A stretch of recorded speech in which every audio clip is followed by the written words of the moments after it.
guys, welcome back. BDCKR here. We're back with our weekly Q&A&Ts. This is season 4, episode 9.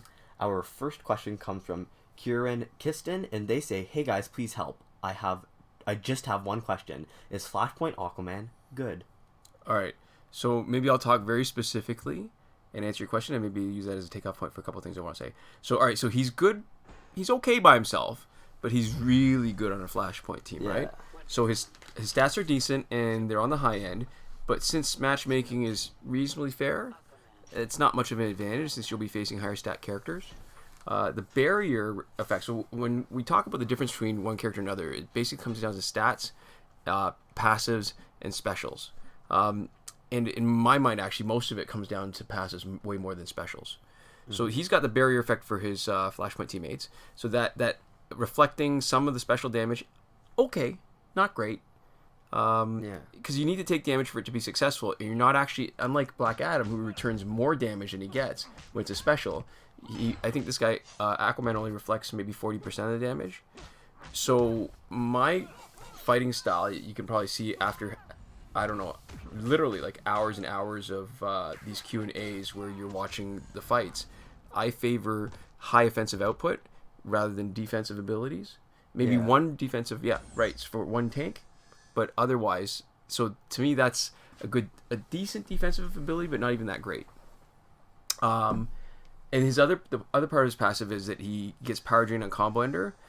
The problem is there's 10% is not a huge amount. It can be enough to make a difference in one or two fights, but even if you were able to get a combo ender consistently, which you can't, it's not a lot. And because it's not enough to plan around. You can't plan a strategy around it. That's exactly what. Yeah, it's not important enough that it feels like it fits in. It's a bonus, but it's never going to be central to how you play him. Right.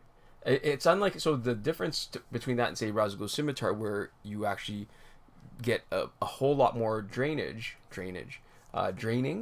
with with somebody who hits a couple of like has a 2 or 3 hit combo ender, it's draining way more. So even though it doesn't happen consistently either, you get more of a benefit when it does happen.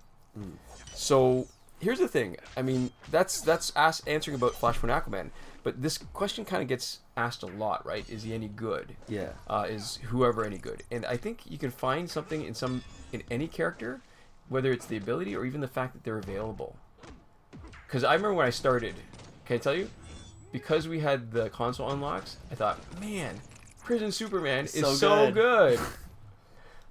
And I think sometimes more important than how good they are is playing them, if they're fun to play. Right. Some characters are fun to play with their timing, how we feel about all the Flash characters. Right. And some characters are interesting to play and kind of fun to strategize around. And sometimes they're good and that, and sometimes they're not as good and that. Like, Containment Suit Doomsday is a lot of fun to strategize around, to have him eat a third special and just take whatever sliver of his health is left and revive. That's a great feeling. See, I get a little bit of that with this Flashpoint team, like, and that's what when I say engagement, like when you feel like you're in it, and you actually have to plan instead of just keep on swiping. I love Flashpoint Aquaman for with Astro Harness, or basically anybody with Astro Harness, if he's going to be your tank, is to leave him there so you can tag him in. So my ideal fight is killing Joker in first slot with really low health, and these two guys that they're holding back on their bench because clearly they're expecting me to knock him out, and then they get 3 bars of power coming in. So what I do is I take Flashpoint Aquaman, and because he's got Flashpoint Batman's passive, so this is what makes Flashpoint Aquaman great, right? Is when he's got the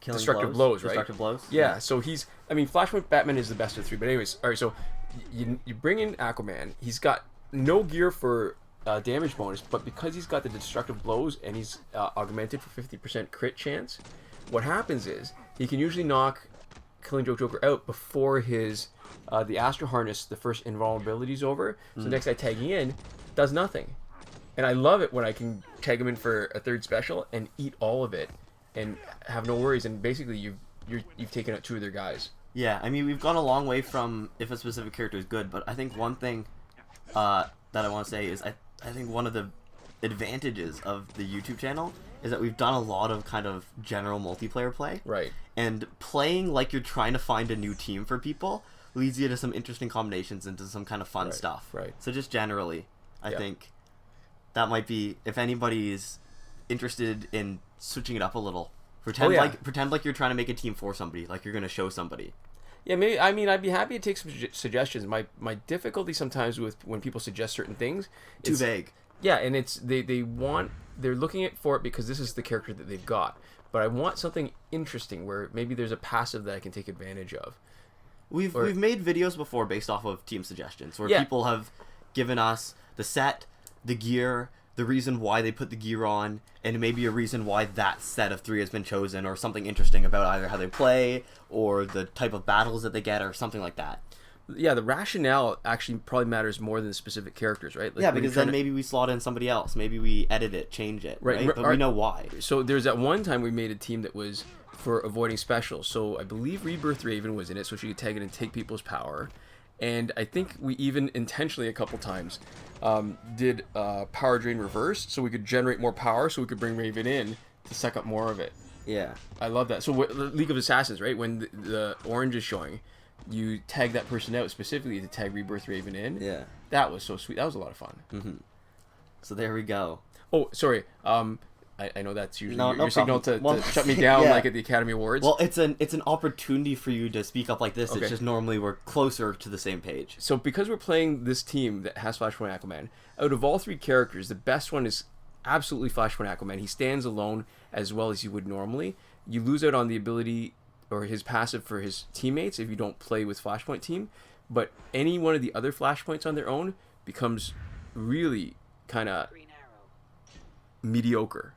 So they're decent for their stats, but when Deathstroke does not have the multiple hits on the combo ender, he doesn't generate power as fast. Yeah. When he doesn't have the team coming in to help him, then that's the other part of his passive gone.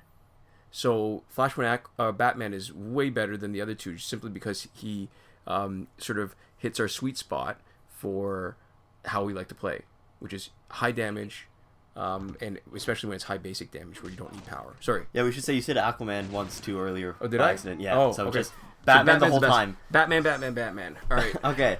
Our next question comes from JJPWorld 21, and they say, "How old are you? What is your relationship? Brothers? Friends?"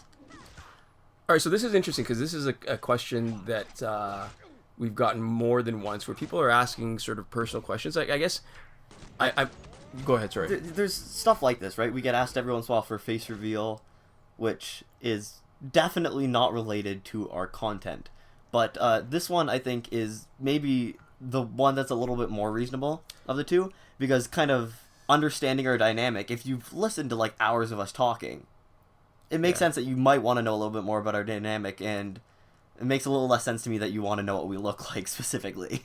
Yeah, and it's funny to me because it's probably harder now, but we've actually talked for this specific question. Yeah. I shouldn't say we. Oh, here's my favorite team, Killing Joke Joker's in the first slot. There's an answer. There's an answer that exists in one of our videos on our channel. Yeah. And excuse me. We specifically haven't answered this because it feels like this would be a good little Easter egg. Yeah, we felt like it was something that people definitely didn't need to know. We felt generally we want to keep kind of a little more low profile. We don't need personal information about us out there. There's some general information about the area that we live. I'm sure people could cross-reference and figure out within like a couple of miles, right? Maybe figure out the municipality that we belong to or something like that if you really wanted to. But we try to keep most other stuff kind of under wraps. Right. And for a lot of different reasons. I mean, we can get into it again. It probably is. I mean, at the time we did this, we probably had thousands fewer subscribers. Yeah. But well, I guess there's a bunch of different reasons. We have a life outside of this, and I think it's okay if you're gonna make a career out of this, because there's lots of YouTubers clearly who have show their face. You know their names. And their personal brand is actually a really significant part of it, too. Like, Jax Films, for sure, I know. Oh, yeah, right. He's got a lot of kind of, like, Jax Films-centric stuff, and it's all kind of about him as a guy, too, not just his stuff. But this has always been a hobby, and I don't really have aspirations for anything more. And it would... I don't know, I think... Who was it recently? There was a guy from the Slow Mo guys that got they had an intruder once because he's Gavin Free. Right. So he and his are they married? Girlfriend? I don't know. I didn't see I saw that it happened. I didn't see any specifics. They had an intruder in their house who was apparently a huge fan of her, but not a huge fan of him, and was ready to, I don't know, try to make her available by getting rid of Gavin, which is awful. Yeah, so that sort of adds another layer to it, right? I mean, part of it is because they are so famous that there's a lot of attention, positive and negative, which is not where we are. But I also don't think it's the sort of thing that you can really take lightly, because it's easy to say that these are, internet trolls and whatever, but out of, whatever hundreds of or thousands of people are out there, it only takes one person who's a little bit unbalanced to really put you in danger. Yeah, and I mean, it goes both ways. I let a bunch of people know that I have a channel, something we talk about in our everyday life. Right. But there's most people, I don't actually say what it specifically is, because what I think is important is that I also don't want this channel to be for anybody but for us and for the people who like the content that we make. Right. So it's important to me to keep that channel separate from anything to do with my social life, so that I'm not even thinking I'm not even thinking about any of the people that I know when I'm making the content. It's not for them, and I don't think they deserve to have any kind of vote in what kind of thing I make, even if it's just me subconsciously changing how I do stuff. So that's a little bit funny too, because you're keeping your real life separate away from your YouTube life, and your YouTube life separate from your real life. and I think that's maybe, for me, I think it's best for the type of content that we produce, just because because it's so niche, right? Yeah. So the people that we know that think having a YouTube channel is sort of a neat idea would really not have any interest in the kind of content we're creating. Yeah, I just never want to have the thought when I'm putting something up, this person's probably going to watch it. Right. What are they going to think? Because it doesn't matter to me, and it shouldn't matter to me, and this is the easiest way to kind of keep myself to that. Right. Yeah. Yeah. So I guess the short answer to your question is we're not going to answer it here. If you're motivated, and I alluded to this earlier, where we've got so many more videos. When we only had, it was a different thing when we only had 100 videos. 100, yeah. I think we're over 500 videos now, which is a lot. That's a lot of videos. But especially the channel like this, we have the advantage of low production values, right? Yeah, and a lot of a high stream of content. Yeah, and I can't imagine how some people. I don't watch a lot of YouTube, but when I do watch it, I'm really impressed by the quality and the time and the love that obviously goes into some of the productions. Yeah. And one of my favorites, movies with Mikey. Mm-hmm. Absolutely brilliant. He has stuff he says stuff that's interesting, but he also produces these really good videos. Yeah. And he's making a full-time job out of it, and it's not that kind of stuff really impresses me, but it's not anything that I'd want to do myself. Mm-hmm. And maybe we can talk about, too, not necessarily specifically this, but this kind of information is kind of stuff that we might talk about with patrons. That feels like of... Because when there's information that's out there, when it's not actually something that we're keeping purposely hidden, we obviously wouldn't kind of give them anything that was totally outside of the realm of what we would do for YouTube, I think. Right. But for that kind of stuff, the kind of people who support us monetarily, I mean... we made it clear, and we tried to make it clear that we don't owe them anything. That the content is not going to be better for them, or that. But I do feel like, even though we said we wouldn't, I feel like there's an obligation to offer them something more. Because to me, it's still surprising to me every time I think about it that people who watch our YouTube channel feel like they want to express their gratitude in something more than just watching the video and commenting on a video or whatever. Like it amazes me. See, I wouldn't even say obligation. I feel like I still don't feel like I owe them. I feel like I want to. It's the kind of thing where it's like I want to make sure that they're having the best possible kind of user experience, because obviously these are some of the people that are best suited for a channel's content, I would say, is fair to say. Yeah. And which isn't to say that anybody who likes our stuff just as much but isn't in a place to donate is kind of any less valuable, but they've shown us in a really direct way. So make it easier to identify them. Yeah, It's an easy shorthand for identifying it, and I want to kind of make their experience special if we can. So that's the kind of thing where we might share it with patrons if they wanted. If that's the kind of information they wanted, I think I'd be more okay with that. Yeah. Okay, so our next comment, this is going to be a little weird. We're going to have a link to it in the description or some way of accessing the actual content of it. We're not associating the name with it just because the person doesn't need any more publicity. I don't know. Yeah. We don't Well, need... it's the sort of thing where when you share information, you can't really take it back. And part of it feels like there's an underlying reason I'm not really able to articulate it properly, that I don't really want to have the name on it first, but we could always change our mind later, right? It's not the sort of thing that you can take back once you said it. Yeah, so we've got the comment here. We're not going to read it. We're going to have a link to it so you can read the body somehow. We'll talk about it in general. Yeah, so basically, it's just some pretty offensive, I'd say, kind of vile stuff. Yeah, well, all right, so... The springboard, I'm just going to do a quick summary. The springboard is that they watch our Injustice videos. They say they like our Injustice videos. But after looking at the ramen box, there's a whole slew of opinions they have about us. Yeah. And the kind of people who would eat ramen. And they also manage to offend and insult and just generally be not great to a lot of groups that we don't belong to. Also... yeah, it's... And I want to laugh a little bit, but I feel like I have at least an obligation when I've got a platform to do this, because it's sprinkled with a little bit of misogyny. Yeah, so I mean, real quick, I'm just going to summarize. Okay. You can read the exact text if you want. It's offensive. I would, not necessarily recommend it. But they're saying, we lost his respect to a certain degree with the ramen opening. There's no nutritional value. The fact that we are eating it means that we're weak. And it means that we don't have a woman cooking for us because that's how that's supposed to work. And it means that we're not exercising enough, that we've paid too much money for it because it's expensive and you can get better nutritional value for other stuff. We should go to the grocery store. We should cook, but we also shouldn't cook. We should gain weight, but there's no nutritional value and it's also empty calories. Right. It's a little bit inconsistent and a lot offensive, and I think that's all the kind of specifics that we need to. Yeah, and maybe there's certain things that I think are sort of emblematic of some of the issues, and maybe it illustrates a little bit of why I'm kind of happy that we don't make this channel too personal, because, listen, I totally get it, internet trolls and whatever, but when you're talking about comments where they're trying to make personal attacks, I'd like to give people, I would like to not give people ammunition intentionally. Yeah, I mean, let's be clear here. This isn't a comment that we're mad about on our behalf.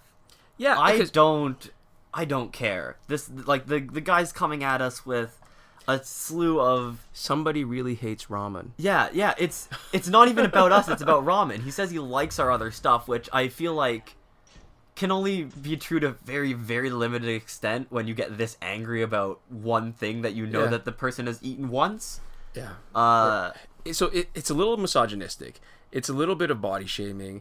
There's a bunch of crapping on what other people like, which to me is just weird, because I think, at least in comic books, in, say, 20 years ago, 30 years ago, it was a bit of the kind of fandom where when you went to a comic convention or you're interested in comic books, that would be a source of ridicule from people who maybe read higher brow literature. Mm-hmm.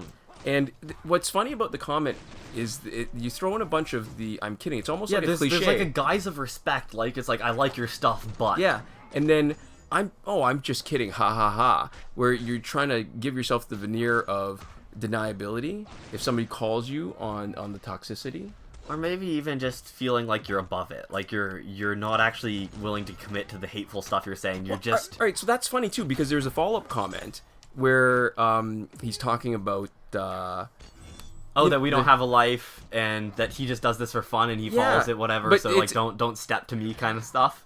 Yeah, like it's like a fight me kind of thing. It's aggressive. It's like he's really trying to prove that he is better than us. But it's almost because we eat ramen, and then also don't like that he's hateful. But what's funny is that it's almost like he's anticipating, like, this is not his first sort of first time in the ring. Well, this isn't his first pissing contest, right? Like... So okay. The part where he's there's talking about I have a life, and it's like out of nowhere, Yeah. Like it's almost like an anticipatory kind of deflection. Here's the funny thing though, like speaking more specifically to your channel, like the cool thing is that we don't need to appeal to everybody, right? Yeah, and I think the people that we appeal to are pretty much the people that I want to appeal to on the platform. We get so little negativity. There are people who are in the comments like helping other people, answering questions. I love that. It's that so is cool. so good. It's so cool to look at a question and be like, oh, I know the answer, and then it also turns out that somebody else knows the answer and has already helped the person. Yeah. And so we get like, I would say even more than 99% positivity in our comments, right? It's so rare that we see anything like this. Yeah. That it's really kind of reassuring that we're attracting what we think are the right kind of people. Yeah. Because we're attracting almost none of this kind of vocal minority of really toxic people, which is great. It's really kind of reassuring. Yeah. No, I think you hit all those nails. Yeah. But it's I don't know. It's a little bit of it's a shame because I know that what this kind of stuff does actually keep other people from doing what they're good at or what they might otherwise enjoy. Yeah. And I think it speaks to a lot of the... I mean, I don't want to minimize the Me Too movement or the kind of progressiveness that's happening because we're not anywhere near as close as that as being marginalized. Yeah. But I think it's actually kind of cool that now people are getting the opportunity to speak up because then we get the chance to have whatever it is, whether it's people that you work with or people who are creatives and making content, get the opportunity and don't get shoved out because there's somebody already there who feels like this all belongs to them and nobody else, and they're the only ones that can make the stuff that people get to see. Mm-hmm. I don't know. It's just... I don't think that's taking away too much from other movements. We're not pretending like we're part of them, but I think it's cool that behavior like this seems to be more on its way out. I know we still have a lot of work to do. Oh yeah, almost everywhere, but it's cool to see that there's starting to be places where there's a lot less of this. Yeah. Than there was pretty recently. Yeah, and it's funny too because I know at least in certain communities, like say science fiction fandom, that it used to be thought of as if you didn't. Oh, we're almost done. If you because you were picked on when you were younger, that somehow you have to be inclusive of everybody, even the most toxic people, that somehow being exclusionary is itself as bad as being hateful. And it's not. And I think part of everything that's happening now is that they're finding a balance, which is there's only so much you owe people. Yeah.